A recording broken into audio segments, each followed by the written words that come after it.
Kapapasok lang na balita, kasalukuyang pumuputok ang Bulkang Kanlaon.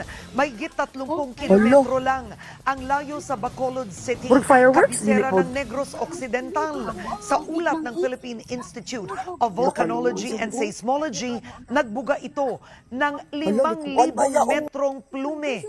Nananatiling umiiral ang Alert Level 1 sa paligid ng bulkan.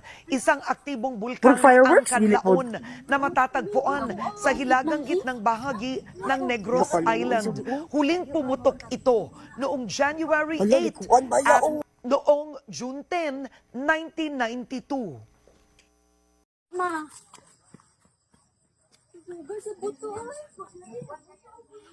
Oh, Hello. Murag fireworks dili pod. Tugid ng in.